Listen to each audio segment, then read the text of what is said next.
Yauma tubaddalul ardu ghairal ardi was samawat. Allah kata pada hari yang mana bumi dan langit ditukar habis. Allah tukar.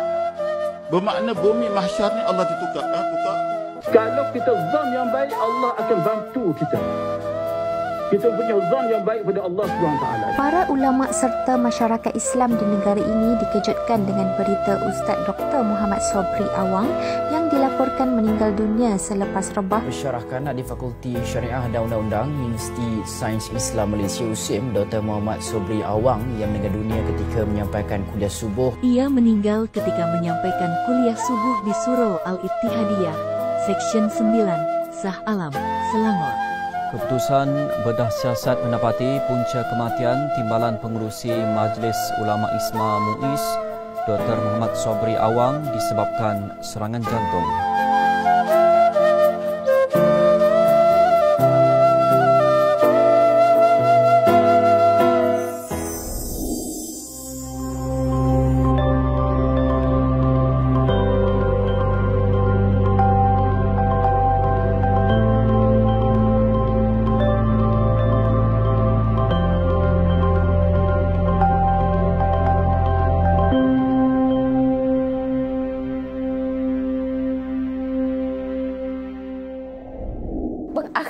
Pengakhiran yang kita orang dua-dua sibuk. Alhamdulillah bukan sibuk untuk peribadilah, untuk perjuangan. Sebagai kata apa, menantu dia pun saya tak sedih. Saya lebih bangga daripada perasaan sedih tu ada, cuma bangga tu lebih lah kan, sebab Allah bagi saya peluang untuk mengenali lah ataupun menjadi sebahagian daripada ahli keluarga bapa kan. Dan bila peristiwa itu sampai kepada saya, memang saya yakin dia ada buat banyak perkara yang baik sehingga meninggal dia pun dalam keadaan husnul khatimah. Allahyarham Ustaz Dr. Muhammad Sobri Awang dilahirkan pada 11 Ogos 1964. Beliau dibesarkan oleh ibunya dan bapa saudara Ustaz Zawawi Abdullah di sebuah rumah yang terletak di Kampung Besut Cukai, Kemaman, Terengganu. Mak dengan ayah saya itu dah berpisah awal. Jadi saya lebih banyak duduk dengan mak saudara saya. Sabri ini dia membesar dengan ibu saya, macam tu. Jadi kami bila dah peringkat dewasa itu baru duduk sekali. Dia memang daripada kecil pun memang dia suka belajar. Tapi kalau ikut masa kecil dia dulu, memang kalau dia belajar pun dia banyak tidur. Memang bukan cerita kat Aipah, tapi nak cerita dalam tidur tu dia dapat ilmu. Saya pun pelik lah, Allah Ta'ala bagi ke dia tu maknanya berbezalah. Dr. Sobri memulakan pendidikan di Sekolah Rendah Kebangsaan Cukai, Kemaman dari tahun 1971 hingga 1976. Kemudian melanjutkan pembelajaran di Sekolah Menengah Agama Al-Falah, Terengganu dari 1977 hingga 1978. Jadi di sinilah Allahyarham Dr. Sobri Awang mula mendapat pendidikan secara formal yang akhirnya membentuk seorang tokoh ilmuwan yang disegani.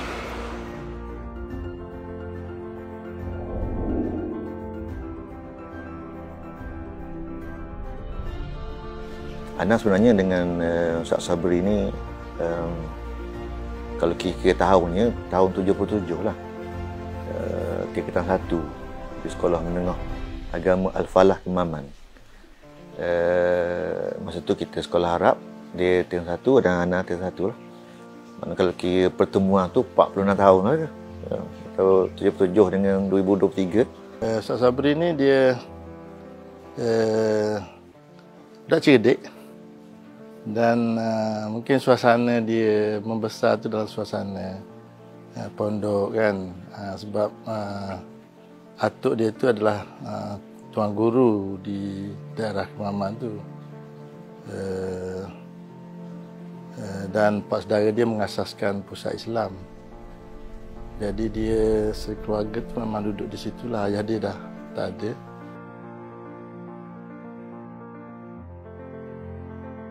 Semasa di peringkat remaja, Dr. Sobri banyak meluangkan masa di Pusat Pengajian Taman Islam Kemaman, termasuk berkhidmat sebagai tenaga pengajar. Dan dia memang di antara ikon lah kita rasa kalau dekat Tamat Islam ni, orang yang banyak mencetuskan benda-benda baru.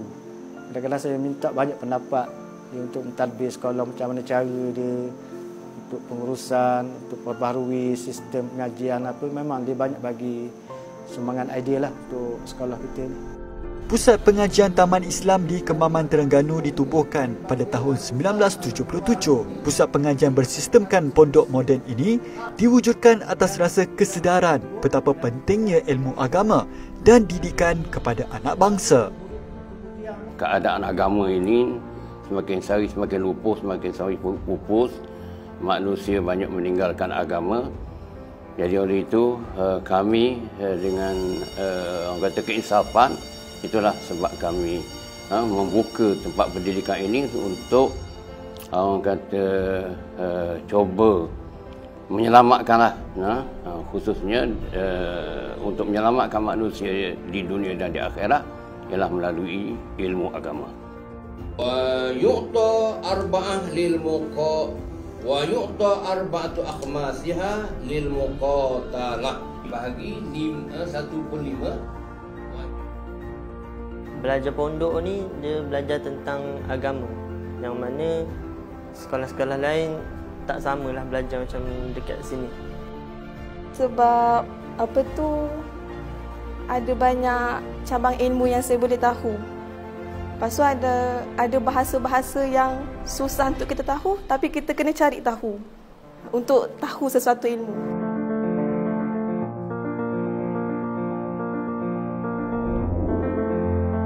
Kesungguhan Dr. Sobri mendalami ilmu agama dapat dilihat apabila beliau berusaha melanjutkan pembelajaran ke peringkat diploma di India. Saya paling nampak dia ni memang bersungguh dari segi belajar lah. Walaupun memang daripada kecil, Dr. Sobri ni saya beritahu lah, maknanya daripada kecil memang dia tidak ada sumber untuk belajar, tak ada. Sebab kami dua beradik ni daripada kecil pun ayah dengan ibu saya dah berpisah daripada saya kecil.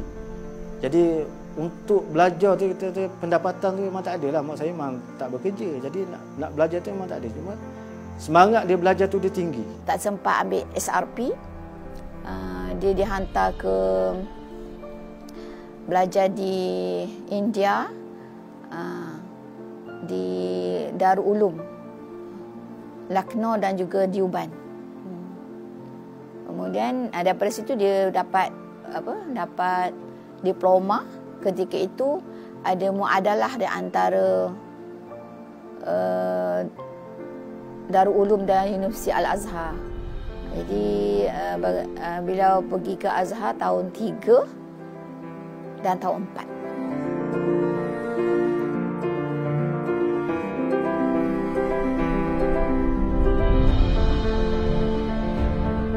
Selepas mendapatkan pendidikan di Al-Azhar, Dr. Sobri menyambung pembelajaran dalam bidang sarjana muda dan Dr. Falsafah. Pada tahun 1997, Dr. Sobri memulakan kerjaya sebagai pensyarah di Kolej Unity Port Dickson Negeri Sembilan.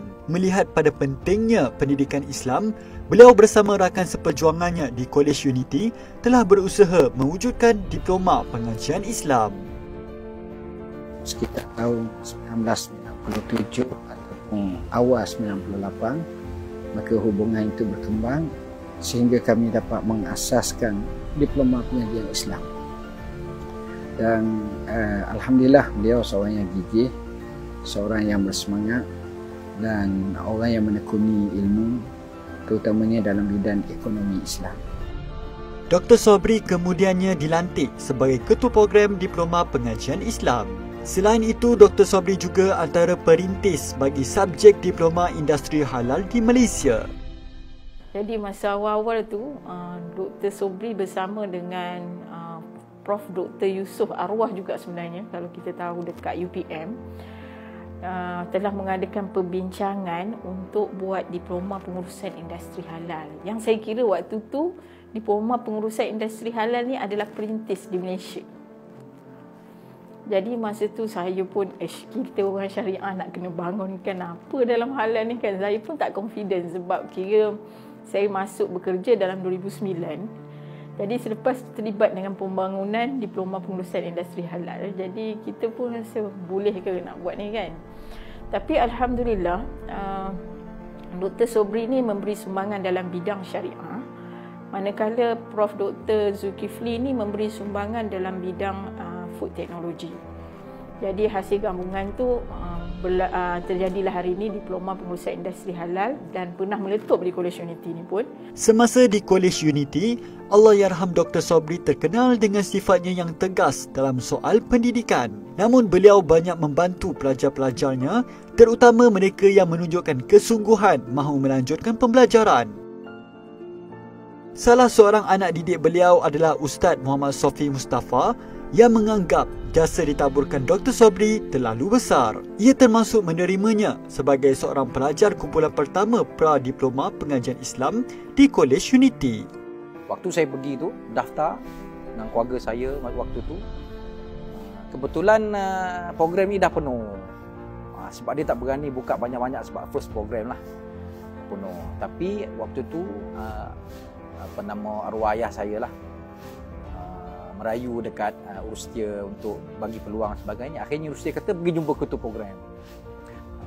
Ketua program waktu itu adalah Ustaz Sobri. Ustaz Sobri Awang adalah ketua program. Jadi bila pergi berjumpa dengan Ustaz Sobri, saya masih ingat lagi situasi ketika itu. Bila berjumpa, Ustaz Sobri minta keputusan SPM saya lah kan.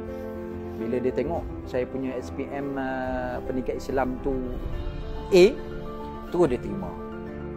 Dalam pada itu, seorang lagi bekas pelajar Dr. Sobri, Ustazah Hamidah Abdul Latif, bagai sirih pulang ke Gagang. Beliau yang kini menjadi pensyarah di College Unity, turut berkongsi pengalaman dengan menyifatkan gurunya itu seorang yang sangat teliti, termasuk sekecil-kecil perkara dalam bidang ilmu. Kawan saya ni adalah orang yang suka buat assignment yang memang tak particular tentang hamzah ke titik dan sebagainya. Ustaz Sobri dia akan mention benda tu. Dia kata, uish. Saya kata, maksudnya kalau Ustaz ni nak berbanding dengan yang lain, mungkin yang tu boleh tolak tepi, tak nak tengok dah kan. Jadi Ustaz ni dia memang sekecil-kecil benda pun, kalau setengah orang dia rasa macam benda ni macam syadid lah. Benda ni straight. Tapi pada saya sebenarnya oleh kerana straight dia itulah yang membuatkan pelajar-pelajar dia menjadi seorang yang sangat mahir pada hari inilah. Dari segi akademik dia detail. Itu Ustaz Sobri dia bukan kadang-kadang kita ni tahu tapi secara umum. Tapi Ustaz Sobri dia detail. Sampai ke furuk-furuk dia tahu. Dan khilaf-khilaf tu dia tahu dalam satu-satu bab yang dia tekuni lah. Dia orang yang baik, orang yang suka juga beri pandangan-pandangan. Dia akan kemukakan pandangan-pandangan yang ada padanya, dan itu pun sebahagian daripada cara untuk kita menambah baik dan mengislahkan. Dan pandangan-pandangan dia pun alhamdulillah membina, dan dia juga ada sebuah ketegasan, tapi sifat berhemah dan baik itu sentiasa bersama dengan dia. Dia dikasihi oleh pelajar-pelajar, dan pelajar juga akan menghormati kepribadian dia, dan dia menabur jasa yang lama di Unity. Sekalipun dia berpindah, tapi dia tetap ada hubungan dengan Unity. Sampailah beliau menoktahkan perjuangannya di USIM, dia tetap ada hubungan dengan Unity. Pada tahun 2018, Dr. Sobri mendapat tawaran dan mula berkhidmat di Universiti Sains Islam Malaysia USIM. Cintanya kepada ilmu agama tidak hanya bertugas sebagai pensyarah, malah terus mendalami cabang ilmu lain dan menjadi salah seorang yang pakar dalam ilmu falak. Almarhum adalah salah seorang ahli unit falak di Fakulti Syariat dan Undang-Undang. Dan di samping ilmu usul fikihnya tinggi, ilmu halal pun ada. Kelebihan beliau juga adalah bidang falak yang beliau minati. Beliau pergi ke Mesir untuk ziarah anaknya kalau tak silap, dan semasa balik itu beliau menjumpai saya dan menghadiahkan satu buku yang saya kira sangat penting, kerana di USIM falak adalah merupakan satu bidang yang diterokai dan menjadi bidang signature di USIM, khususnya di Fakulti Syariat dan Undang-Undang. Jadi buku ini buku tentang hisab, falak yang beliau hadiahkan. Dr. Sobri banyak membantu para pelajarnya dan membuka jalan pendidikan pelajar-pelajar Malaysia ke luar negara, antaranya di Mesir, Jordan, Sudan, Syria dan Aceh, Indonesia. Ustaz Sobri ni memang alhamdulillah dia ada membantu untuk tamat Islam bersama dengan pelajar tamat Islam dengan pelajar Unity waktu tu untuk menyambung pengajian di Universiti Araniri Aceh. Alhamdulillah lah, maknanya usahanya ataupun usaha daripada Ustaz Sobri, Dr. Sobri ni meringankanlah bagi mempermudahkan urusan antara Taman Islam dengan pihak universiti di sana. Semasa di Unity, pengalaman kami ada hubungan dengan Singapura. Kita buat macam PJJ untuk orang sana dan kami selalu pergi ke sana. Dr. Sabri lebih kerak daripada saya lah pergi ke sana dan dia rajin pergi ke sana, dan hasil daripada pengiktirafan oleh Kerajaan Mesir untuk College Unity menghasilkan kepada kita dapat masuk pada masa itu tahun 3 terus. Alhamdulillah ramai pelajar-pelajar sulung kita dalam 5, 6 atau 7, 8 generasi mereka dapat terus lompat tahun 3. Dan Dr. Sabri ini Masya Allah, dia pun juga menyantuni pelajar-pelajar dan memudahkan banyak perkara, bahkan dia disenangi oleh pelajar-pelajar. Kalau di Unity ni memang setiap tahun, Education Unity memang setiap tahun akan menghantar pelajar ke Mesir, sama belajar ke Mesir, dan memang kebiasaannya Ustaz Sobri lah yang akan menguruskan urusan untuk menghantar pelajar Mesir, dan bahkan Allahyarham sendiri yang akan bawa student ni ke Mesir, dihantar sampai ke Mesir untuk sambung belajar. Bagi Ustaz Sofi, jasa Dr. Sobri tidak hanya pada ilmu dan pendidikan, bahkan gurunya itu turut membantu menguruskan soal pertunangan dan perkahwinan beliau. Saya ni memang sangat rapat dengan Ustaz Sobri, dan isteri saya rapat dengan isteri Ustaz Sobri. Dan kami pun bertemu jodoh di rumah Ustaz Sobri. Kami bertunang di rumah Ustaz Sobri. Karakter dia lah, dia orang baik. Kemudian dia seboleh-bolehnya dia tak akan buat benda yang orang kecil hati. Dia mengelak. Jasa Dr. Sobri tidak tertumpu dalam dunia pendidikan semata-mata. Beliau banyak berkecimpung dalam soal umat Islam serantau dan di antara individu awal yang berkempen di Malaysia memperjuangkan isu-isu Palestin. Nantikan episod seterusnya.